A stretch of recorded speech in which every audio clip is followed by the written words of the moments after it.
I'm Taylor Gibbs, nurse practitioner student with Auburn University. Today we're going to be doing our suture demonstration. We're going to do 5 interrupted sutures. I am using today 4 nylon. If we're doing the extremities, like we'll be doing in this video, we're going to use a 4 to a 5. We're using a non-dissolvable, so this patient's going to need to come back between 10 to 14 days to have the sutures removed. When they present to us, we want to clean the area, get a history on what the item was that caused the incision, how clean it was. We want to check on their tetanus status, depending on how dirty this was. It may need to be left open, dog bites, things like that, with some prophylactic antibiotics. But for this, we're going to assume it's nice, clean. We still might need it just with some saline if there's some dry blood or anything. Wash it out, clean it off and everything. Alright, so we're going to use our needle holders here. We're going to get to the top of the needle, and I've got my rat's tooth pickups. If we're doing a straight line, it's always a good idea to start central. That way when you get done, your sutures are in a more organized fashion. You don't risk running in an odd pattern. So I'm going to use this little V one here again just for a little bit better imaging. So when we go in, we're going to use about a good centimeters distance across. We want to go in at a 90-degree angle. This is going to just cause the least amount of trauma on that skin layer. Go in and out again. And this is why we go to the back of the needle, so we can try to get it in one fell swoop, but you can go in through the one side and then come out and then go back in if need be. And depending on what needle size you're using, we want to control our pulling this line through here, our suture, so that we don't accidentally pull too far. We're going to make sure we set our needle over to the side on a clean surface, but so we avoid any needle sticks. You can lay those down. If you need both hands, it's fine. These rat's tooth aren't the greatest. They're not really going to help you any on holding that suture. There are other pickups that do a little bit better. Some Addisons will do a little bit better at holding that. So firstly, we're going to do 2 loops for surgeon's knot. We're going to grab it, and we're going to come over here to the opposite side that tail was on and pull taut, not too taut. We don't want to cause any pursing of that wound, just enough that those 2 edges are touching. And then the next one, we're going to go just 1 around, find our suture, and again pull that through, and then wrap around 1 more time, just the 1, and again pull to the opposite side, and take our scissors here. That kind of tore a little. I'm just going to trim that up.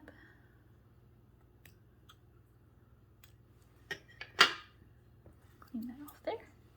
Alright. And again, I'm going to just pick my needle up, turn it where I need it, and we're going to find our halfway mark again. Go in at the 90 degrees. 90 degrees. And 90 degrees. I always try to grab right at the tip of that needle there just to prevent any accidental pokes. Again, giving myself about 1 inch of tail there. And then we're going around 1, 2 times and bring into the other side. And then just the 1. Going to the other side. To the other side. And then 1 more. And back over to that right. Pull taut. And nice clean cut.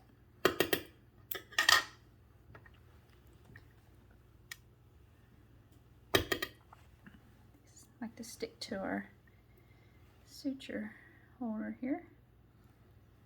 Alright, and then this time we're going to go over to this side, about our halfway point. And again, Doesn't have to be absolutely perfect, but it just looks better for the patient. It's more aesthetically pleasing for the patient, for them to have a nice, good approximated distance between each suture.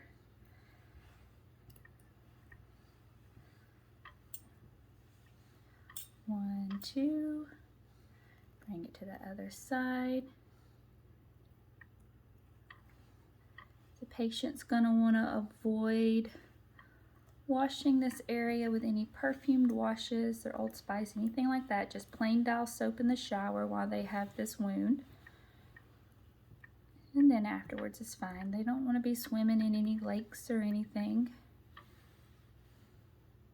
Keep it nice and clean and dry. Obviously they are able to shower, but again, they just need to be careful.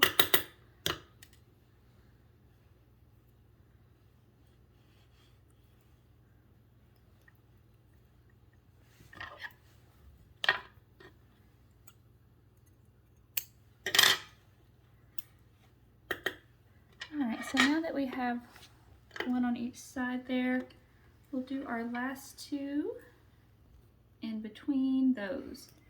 So that way, like I said, we can kind of make it a little more aesthetically pleasing for the patient.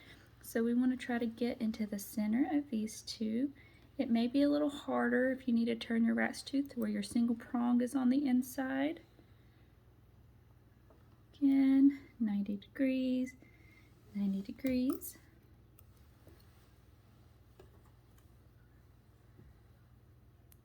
Mess up about an inch. 2 times for that first one. Come to the opposite side.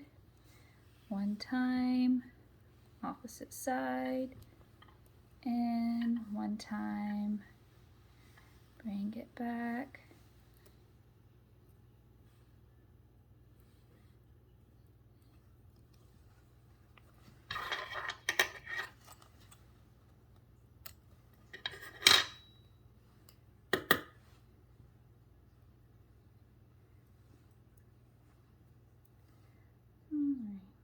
And last one.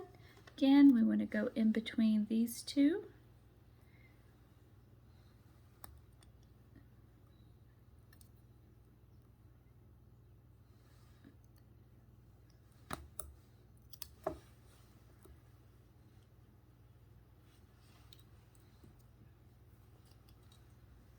One, two.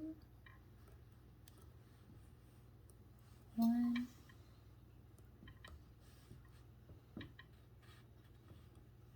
And 1.